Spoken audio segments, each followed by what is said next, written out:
La ilaha illallah, la ilaha illallah, la ilaha illallah, la ilaha illallah, la ilaha illallah, Allah, la ilaha illallah, Allah, la ilaha illallah, Allah, la ilaha illallah, Allah, la ilaha illallah.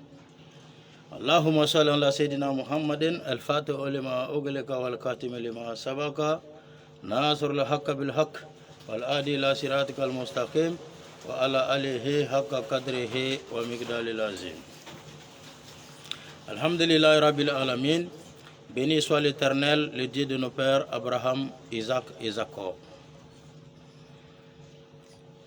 Aujourd'hui nous sommes au 14 mars l'an 2025, Burkina Faso, Bobo Dioulasso, secteur 29, Belleville, Adamadrabo. Pour l'explication du Saint-Coran, dans ces mois bénis de Ramadan, que Dieu nous exauce, que Dieu nous accorde abondamment sa grâce, qu'il nous donne la santé, la joie, la paix et facilite nos tâches pour pouvoir achever ces mois bénis. Que la paix revienne totalement au Faso. Que Dieu protège nos armées pour leur combat qu'ils mènent.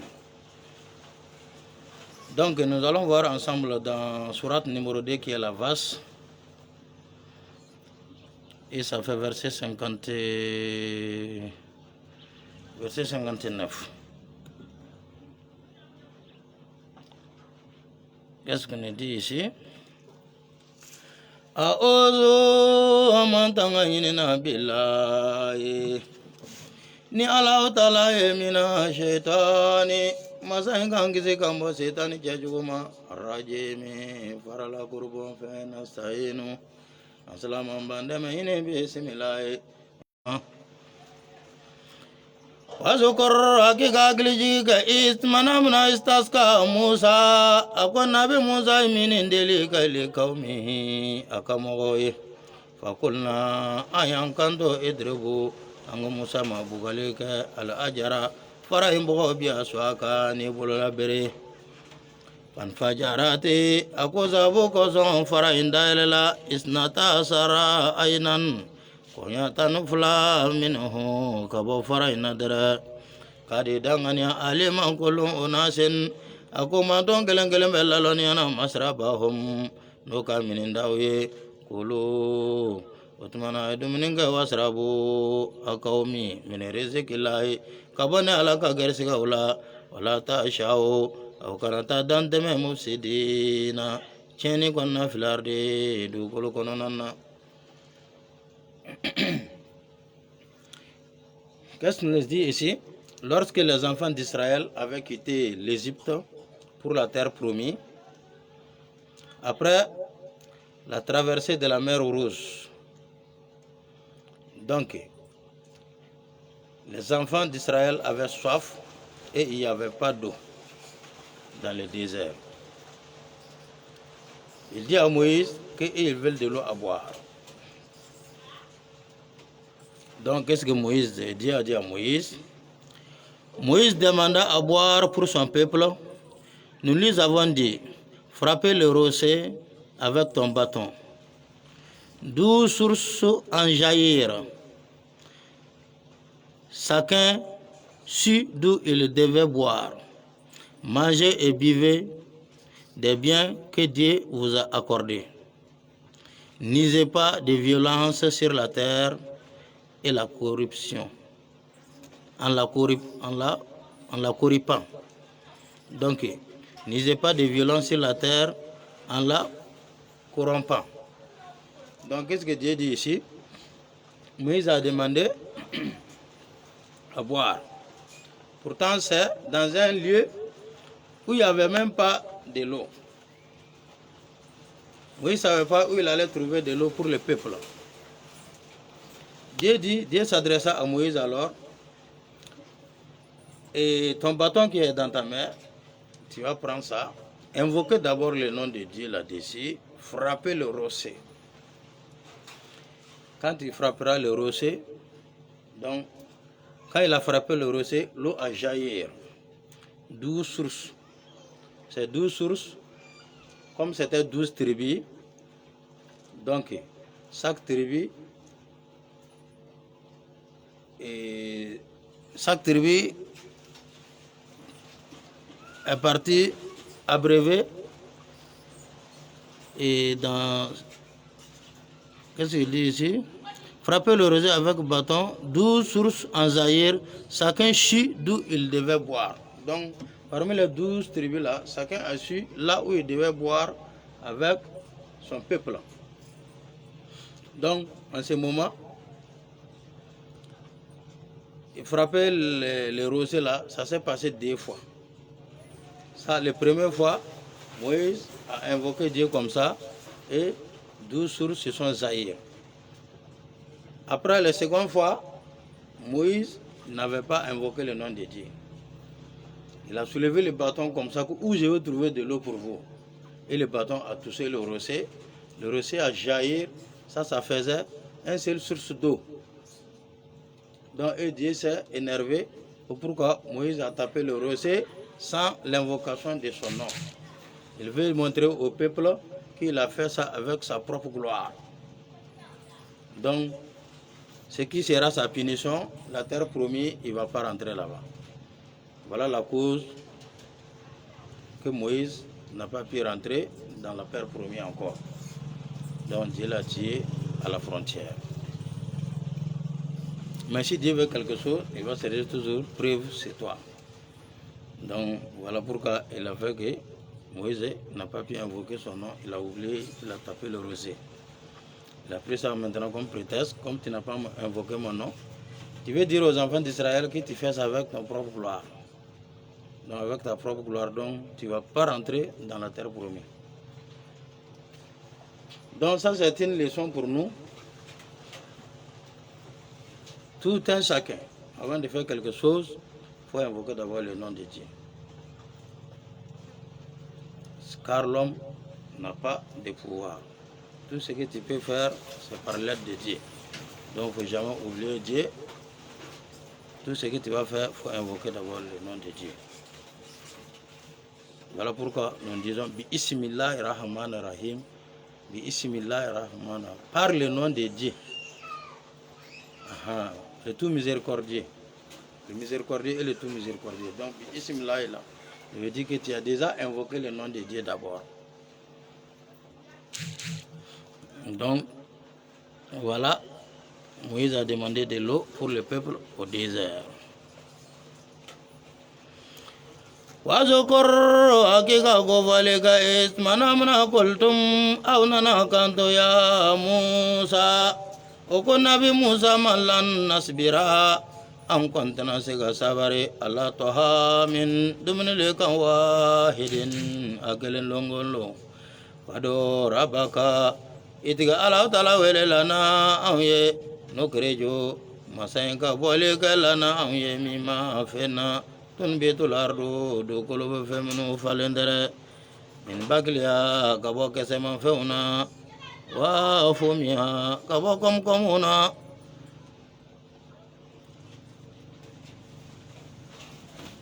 وبصلها من بقلها كبو كسما فونا وكسائها أكو كمكمونا وفومها anukula wadasiya anu soso wabasoliya ani jaba ola berebere kala Musa Moïse kanto maho atastabdiluna aku yala awo faleni kalazi fena huwa min tigi adna no fogla billazi ne fe huwa min tigi kayro no herege ibitu sababu kosa misra agata Egypt wa innama ako fengara Altum alayro zalika bojugala bi anahum ikadolu tigi kenu ulugara yakfuruna ukafiri ala bi ayati lahi nalaka ayamwe wa yaktuluna kafalika nabina cibariyadu man fo bagola bi gairi haki nama keni ce zalika bojugala bima ne fen sababu ya shawo ulu kota minke wa kenu وما كرا يتدون دانتم باوي Qu'est-ce qu'il nous dit ici? Vous avez dit, le peuple Israël a dit à Moïse, ô Moïse, nous ne supporterons plus toujours la même nourriture. Donc, qu'est-ce que la même nourriture? La même nourriture, dans le désert là, il ne pleut pas, donc il ne labourait pas toujours. Donc voilà pourquoi il dit encore qu'ils ne pourront pas supporter toujours la même nourriture. Les mâles ont toujours mangé la même nourriture et ils ne veulent pas supporter ça. Donc, pour nous, ils fassent pousser des produits de la terre. Donc, ils veulent les produits de la terre, mais ils ne veulent pas la manne. Donc, ils demandent à Moïse de dire à Dieu de faire pousser les produits de la terre.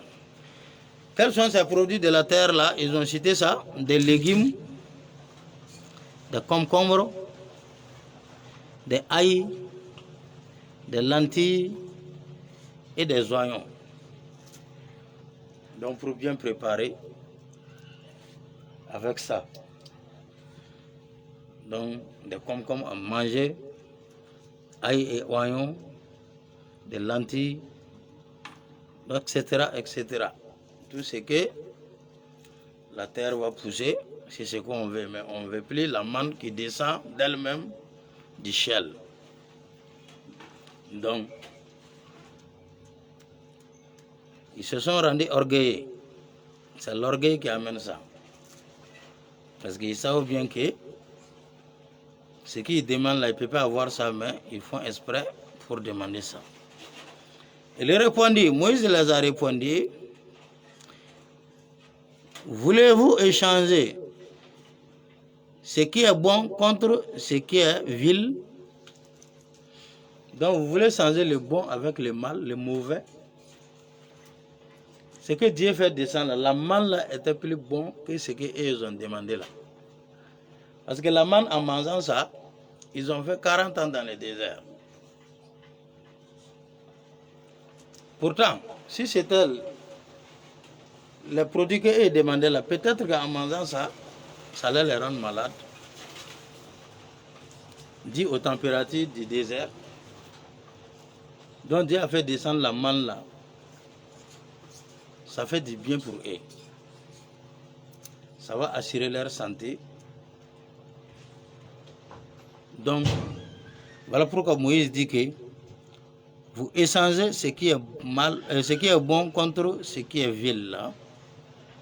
Descendez donc en Égypte. Vous y trouverez ce que vous demandez.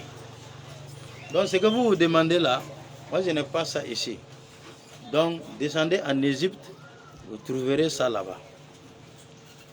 Les produits de la terre là, les concombres, les ail et les oignons là, lentilles, etc. Retournez-vous en Égypte, vous allez trouver ça. Pourtant, ils ne peuvent plus retourner en Égypte. Là, il y a la mer Rouge qui les attend encore. Ils n'ont pas le pouvoir pour traverser ça, sans Moïse. Donc, Moïse a dit de replier, aller en Égypte. Pour ce qu'ils demandent là, ici, il n'y a pas ça. Donc, ils furent frappés par l'humiliation et la pauvreté. La colère de Dieu les éprouva. Parce qu'ils n'avaient pas cru au signe de Dieu. Parce qu'ils n'avaient pas injustement. Parce qu'ils tuaient injustement les prophètes. Parce qu'ils étaient désobéissants et transgresseurs. Donc, qu'est-ce qu'il dit ici? Ils furent frappés par l'humiliation et la pauvreté. Quand ils ont demandé ça, ils n'ont pas, Moïse n'a pas insisté. Il dit ce que vous voulez là, il n'y a pas ça ici. Retournez en Égypte. Donc ils sont humiliés. Ils croyaient que chaque fois quand il dit qu'il veut quelque chose, Moïse implore Dieu pour eux. Croyant que Moïse va dire à Dieu de faire pleuvoir, là ils vont s'aimer. Non, Moïse dit que non, non, non. S'il n'y avait pas à manger, d'accord. Mais comme il y en a à manger, si vous voulez faire le choix, donc retournez-vous en Égypte. Donc voilà pourquoi Le Coran dit ici, ils furent frappés par l'humiliation et la pauvreté. La colère de Dieu les éprouva parce qu'ils n'avaient pas cru au signe de Dieu. Ils n'ont pas cru au signe de Dieu. La maman, et chacun mangeait à sa faim. Mais ils ont nié ces signes-là parce qu'ils tuaient injustement les prophètes. Donc depuis ce moment-là, ils avaient la foi de tuer les prophètes. Parce que quand ils avaient dit à Aaron de leur faire un veau d'or, quand Aaron voulait insister, Aaron a dit à Moïse qu'ils étaient prêts de lui lapider. Si lui l'avait refusé, il allait lapider. Les lapider à mort aussi. Voilà pourquoi il n'avait pas le choix. Donc, il a obéi leur voix et ils ont fait le veau en or. Donc, depuis ce moment-là, ils ont l'intention de tuer les prophètes. Voilà pourquoi Dieu dit ici, parce qu'ils tuaient injustement les prophètes, parce qu'ils étaient désobéissants et transgresseurs. Ils n'obéissent jamais la parole de Dieu et ils sont transgresseurs. Ils font jusqu'à déborder. Donc, Inna lazina akikata mungo jaman amanu minu limaniana walazina numo jaman hadu no yahudiyawe wananswara ninanswara wasabina anidina takabolo man akumogo amana nele kon limaniana billahi na la talaye wal yawmil akhir nilun laba وَمِلَا كَبَارَكَ صَالِحًا يُمَوْنَكَ فَأَجْرُهُمْ أُولُوكَ سَرَى اللَّهُمْ أَبُويَ إِنْدَ رَبِّهِمْ مُتِقَلَ يَرَى وَلَا كَوْفٌ سَرَمَكَ عَلَيْهِمْ أُولُمَوْيَ وَلَا هُمْ لِيَرْمَكَ يَحْزَنُونَ نُبْجَرَ. Qu'est-ce qu'il nous dit ici? Ceux qui croient, il dit bien ceux qui croient. Il n'a pas cité le nom de quelqu'un ici, il dit ceux qui croient, tous ceux qui croient. Dans cette parole-là, ça concerne tout le monde, toutes les religions sans exception, la croyance. Donc tous ceux qui croient, ceux qui pratiquent le judaïsme, s'ils croient, ceux qui sont chrétiens, s'ils croient, les chabéens, s'ils croient, ceux qui croient en Dieu et au dernier jour. Donc, quelle que soit ta religion, l'essentiel est de croire en Dieu d'abord. Même si tu es l'imam de la mosquée, si tu n'as pas la croyance, c'est zéro. Donc la religion est fondée d'abord sur la croyance, avoir la foi. Donc voilà, il dit que tous ceux qui croient, quelle que soit ta religion, si tu crois, croire en Dieu et croire au dernier jour, ceux qui font le bien, si tu as cru en Dieu et au dernier jour, qu'est-ce que tu dois faire maintenant? C'est les œuvres. C'est les œuvres qui prouvent maintenant que tu crois en Dieu et au dernier jour. Mais si tu dis que tu crois en Dieu et au dernier jour, mais tu ne fais rien de bon, c'est pas vrai. Pour prouver que tu crois réellement en Dieu et au dernier jour, tu dois te mettre maintenant à l'acte de faire de bonnes œuvres. C'est ce que Dieu demande. Voilà pourquoi il dit que ceux qui croient en Dieu et au dernier jour, ceux qui font le bien, voilà ceux qui trouveront leur récompense auprès de leur Seigneur. Est-ce qu'il n'a pas dit les musulmans seulement ici? Il a cité toutes les religions. L'essentiel est de croire en Dieu, croire au dernier jour et faire de bonnes œuvres. Faire du bien. Donc, que ce sont eux qui seront récompensés auprès de leur Seigneur. La récompense de Dieu, ça c'est le paradis. Il n'a pas distingué des religions ici. Il dit tout le monde sans exception. L'essentiel est que tu crois, quelle que soit ta religion, ton ethnie, ta race, Dieu n'a pas besoin de ça. L'essentiel est que tu crois en Dieu, croire au dernier jour, fais du bon. Voilà, fais du bon, c'est ça l'essentiel. Donc, si tu fais du bon, voilà ceux qui trouveront leur récompense. Si Dieu va te récompenser de tes bonnes actions, ça c'est tout à fait le paradis. Donc, il ne faut pas qu'un musulman dise que les chrétiens ne sont pas bons, que depuis le prophète Mohammed est venu, que les chrétiens ne sont plus bons, que les chrétiens ne peuvent plus rentrer au paradis. Comme les chrétiens aussi disent de la même façon que Jésus seul est la voie du paradis, qui a pris la voie du paradis si ce n'est pas Jésus seul. Dieu n'a pas dit ça dans la Bible ni dans le Coran. Ce sont les pratiquants qui disent ça. Mais ça aussi, c'est vous qui le dites. Mais moi, je ne vois pas ça comme quelque chose de grave. Ces campagnes que vous faites, chacun lutte de sa manière.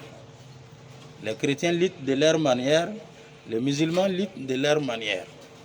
Donc ces campagnes, chacun veut beaucoup de monde. Donc on peut dire que c'est concurrence. Vous faites concurrent, vous dites que si ce n'est pas Jésus, il n'y a pas de voie pour aller chez Dieu.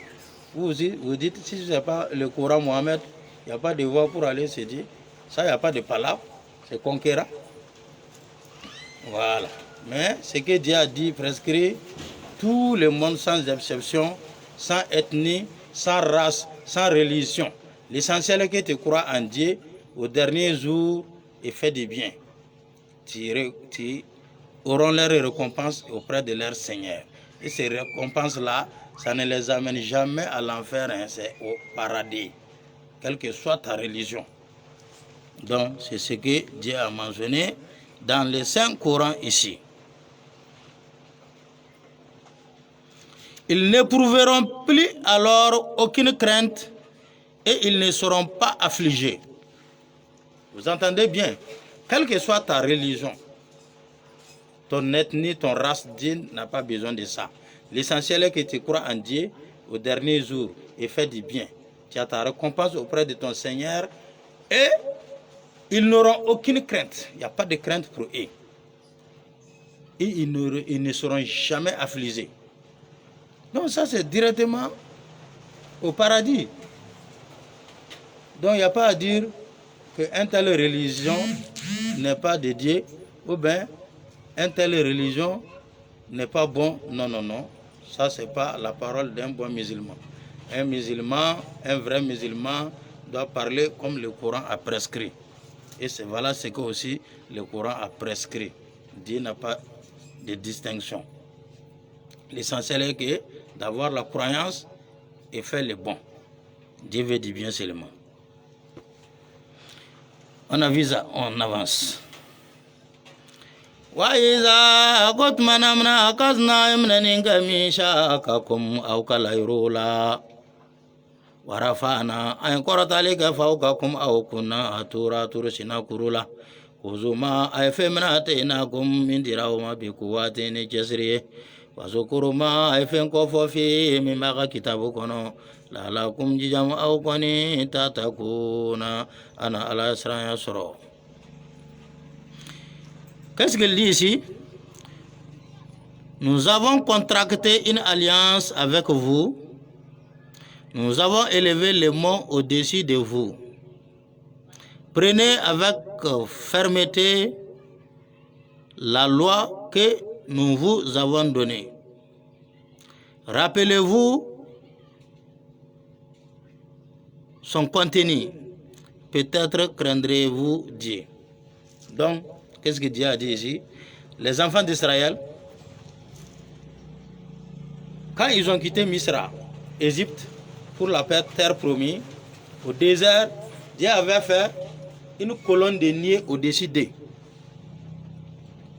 qui donnait de l'ombre à eux, parce qu'il y avait trop de soleil. Donc la colonne de nuée là, les couvrait et ça les protégeait contre la chaleur du jour. La nuit, ça éclairait les camps aussi. Ça donnait de la lumière. Ça projetait de la lumière sur eux. La nuit, ils voyaient clairement. Dans la journée, ils sont sous l'ombre.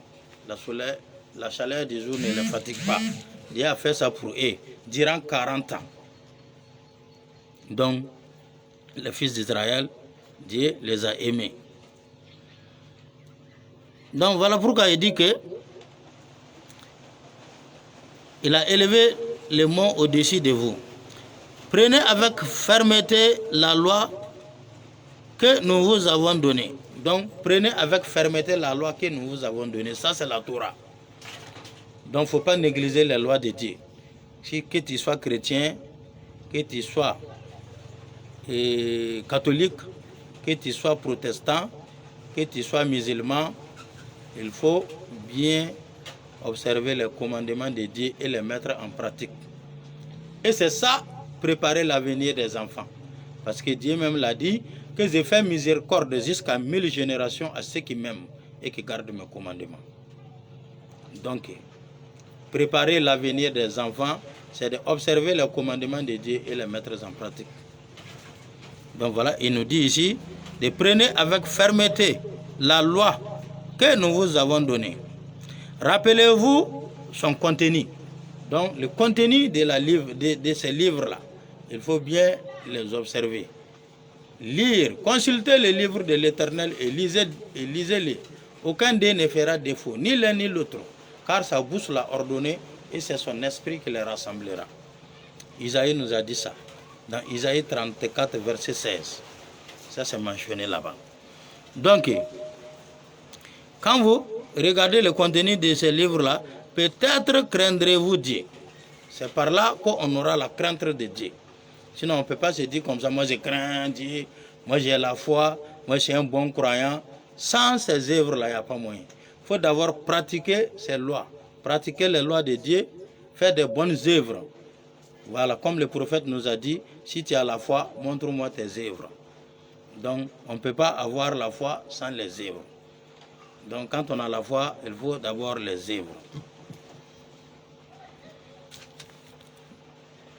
Summa akotamenen ko tawaletum aw nana ko yelema min badi zalika nin betamenen ko falaula kunatuma ke fadlulahi alaka samandi alaykum awye wa rahmatuhu anaka hine la kuntuma bena ke minal kashirina bonne bawye dere. Qu'est-ce qu'il dit ici? Si vous vous êtes ensuite détourné sans la grâce et la miséricorde de Dieu, vous seriez au nombre des perdants. Vous voyez? Donc, Dieu a fait tout ça là, au fils d'Israël. Avec tout ça, ils se sont détournés de Dieu. Voilà pourquoi Dieu dit, si ce n'était pas sa grâce et sa miséricorde, qu'ils seraient tous perdants. Mais la grâce de Dieu est sans limite. Il donne sa grâce à qui il veut, abondamment aussi. Donc, Dieu a fait toutes ces grandes choses-là au fils d'Israël, mais chaque fois, il tourne le dos. Chaque fois, il se détourne à Dieu.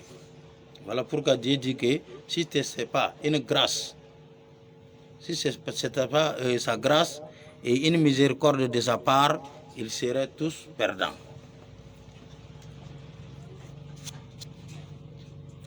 Wala kadia giga dangania alimutum akiyala au malalonia wa lazina modola itadao munu dante mana minkum au jala fi sibiti sibrilong kakola kakulna yang kanto lahum luma kunu aika kiradata sulawi kashina kukalamantiku wajalnaha akayo bla ko kana kelan tamase lima mogoye bayna yadeya munu tumbe olo yantlema wama mogoye kalfa munu nake ko mogoye wama izata kanike waju kayelil mutakina ala yasra jonye.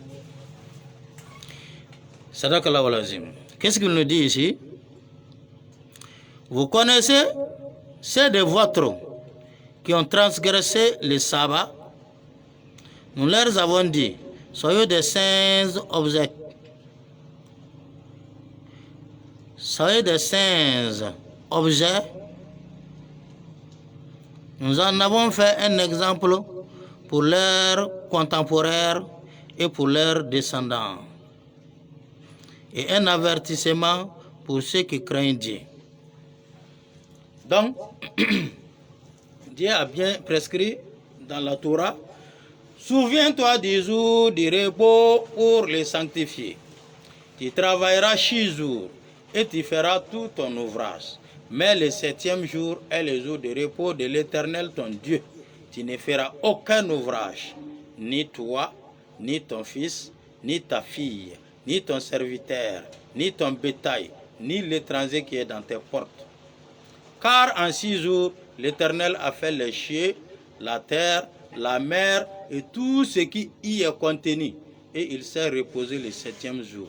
C'est pourquoi l'Éternel a béni les jours de repos et l'a sanctifié. Alléluia. Amen. Donc, Dieu a recommandé ça dans la Torah. C'est Moïse. De se souvenir du jour de repos pour ne pas travailler. Donc, personne ne peut travailler les jours de sabbat. Toi-même, personnellement, ton propre travail, là, tu ne peux pas faire ça. Si ce n'est pas les travaux de Dieu, les œuvres de Dieu. Sinon, aller à l'église pour prier, c'est du travail. Voilà, mais à part ce travail-là, on ne peut pas faire le travail personnellement pour les gains financiers. On ne peut pas faire ça les jours de sabbat. Mais quand le prophète a mentionné ça, il y avait les gens qui se cachaient pour aller pêcher. Parce qu'à Jérusalem, il y a la mer. Ce sont les pêcheurs qui sont beaucoup là-bas. Pourtant, les jours de sabbat, les poissons sortaient abondamment à la surface de l'eau. Dieu les a éprouvés.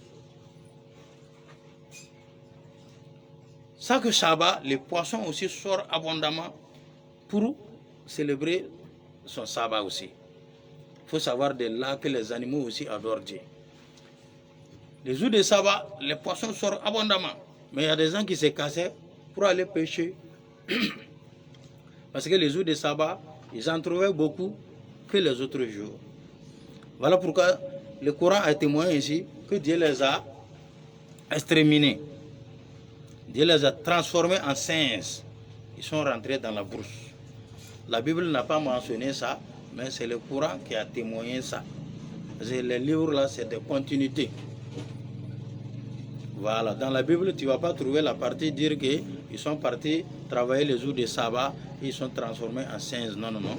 Mais c'est le Coran qui témoigne ça. Comme le prophète lui-même l'a dit, Jésus-Christ, j'ai encore beaucoup de choses à vous dire. Moi, Jésus, j'ai encore beaucoup de choses à vous dire. Mais vous ne pouvez pas les porter maintenant. Donc ce que Jésus avait à dire, il a dit ça, ça c'est la Bible. Mais il avait toujours quelque chose à dire. Mais ses disciples ne pouvaient pas porter ça.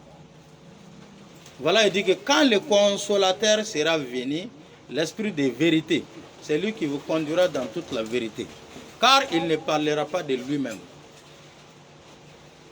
Donc, voilà pourquoi le Coran aussi est venu maintenant. Le prophète Mohammed est venu, lui témoigne maintenant les choses que la Bible n'a pas dit.